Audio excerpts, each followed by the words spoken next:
क्यों मैया सही है? ये भारत की सनातन की खूबसूरती है मेरी माँ। सनातन में क्या है बताना दुनिया वालों को। ये खूबसूरती है सनातन में, जहां नारी को भगवान का दर्जा, जहां नारी के लिए नर रावण से लड़ गए राम, सोने की लंका में रहने वाला रावण, वनवासी राम सोने की लंका में रहने वाले रावण से लड़ गए। किसके लिए? पत्नी के स्वाभिमान के लिए, पत्नी के जोर से। इसलिए पति लोग मेरी बात ध्यान से सुने। आप लोग अपने पत्नी की मांग वांग कभी भर देते हो बीच बीच में कि नहीं है? दादाजी आप पत्नी कहाँ आपकी? कहाँ? ये तो आप भी कभी मैया को सजाया करो, श्रृंगार किया करो, मांग भर दिया करो। हैं? हैं? शौक नहीं है? नहीं मेरी मां, मांग भरने का शौक नहीं है? मांग भरने का शौक नहीं है? हैं? पति भरेंगे आवाज से, रोज ये लगाया करेंगे मांग में सिंदूर। क्यों?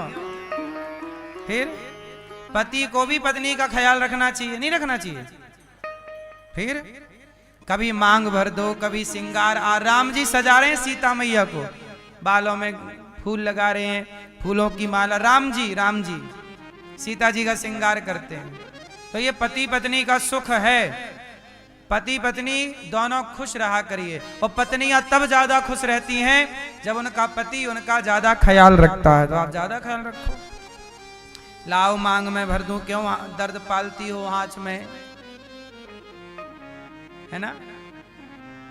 तो पति और पत्नी का ये प्रेम भगवान को भी अच्छा लगता है, इसलिए भगवान भी प्रेम से रहते हैं।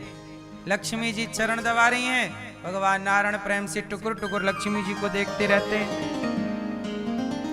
रुक्मणी जी के संग भगवान कृष्ण हंसते मुस्कुराते खेलते कूदते हैं।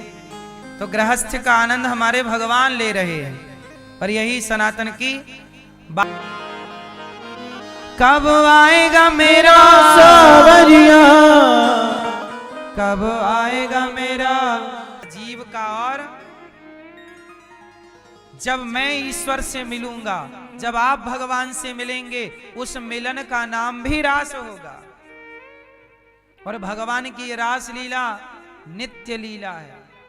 आज भी निधि वन में ठाकुर जी भगवान श्याम सुंदर आज भी रास रचा रहे हैं। और भगवान अपने बैकुंठ में सदा वहां रास रचाते हैं। इसलिए जब नरसिंह जी भगवान के पास गए थे, शंकर जी लेकर गए, उस समय भगवान रास ही रचा रहे थे। तो रास का मतलब क्या है? नाचना। बांस को वंश कहते हैं। तो हमने आपके लिए एक अगरबत्ती तैयार की गौरी गोपाल गौशाला में, कि ये अगरबत्ती जिसमें बांस नहीं है। आप इसे बीच से देखेंगे तोड़ करके, बांस नहीं है, इसमें कोई बांस नहीं है। बिना बांस की अगरबत्ती, ताकि अगरबत्ती जलाएं। अगरबत्ती तो जलाएं, भगवान की तो पूजा हो, पर बांस जलाने का पाप ना हो। तो ये अगरबत्ती आप प्राप्त कर सकते हैं। और ये अगरबत्ती घर बैठे आप लोग ऑर्डर करके भी बुलवा सकते हैं। तो ये अगरबत्ती जो बांस वाली है वो हमें प्रयोग में नहीं करना चाहिए, क्योंकि अगरबत्ती में क्या होता है, और बांस जलाना हिंदू धर्म के वो वंश का नाश होता है। बांस नहीं जलाना चाहिए। बांस को वंश कहते हैं ना। हमारे यहाँ बांस की पूजा होती है विवाह में इत्यादि। हर छठ महुलिया के टाइम पे तो बांस की पूजा होती है। बोलो हाँ कि ना? तो ये अगरबत्ती आप प्राप्त कर सकते हैं जो बांस से मुक्त है। और आप प्राप्त करेंगे तो ये गाय की सेवा में भी समर्पित होगी चीजें। तो अब भगवान ने कंस को मार दिया है। कंस के पिता को राजा पढ़ने उज्जैन गए, 64 दिन में पढ़ के आए। उद्धव जी को ब्रजमंडल भेजा। राधा रानी की चरण रज में उद्धव जी लौट कर भगवत धाम गए हैं। और इसके बाद उद्धव चरित्र विस्तार से कल हम आपको कहेंगे। इसके बाद भगवान अपनी दिव्य लीलाएं करते हुए भगवान जरासंध को हराते हैं। 18वीं बार भगवान काल यवन आता, मुचकुंद के हाथों काल यवन की मृत्यु हुई।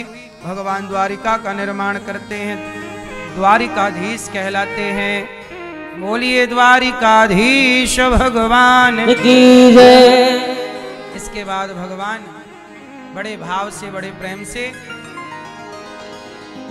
बलराम जी का विवाह करते हैं मां भगवती रेवती से, और कुंडनपुर की राजकुमारी माता रुक्मणी भगवान से विवाह करने के लिए पत्र लिखती हैं।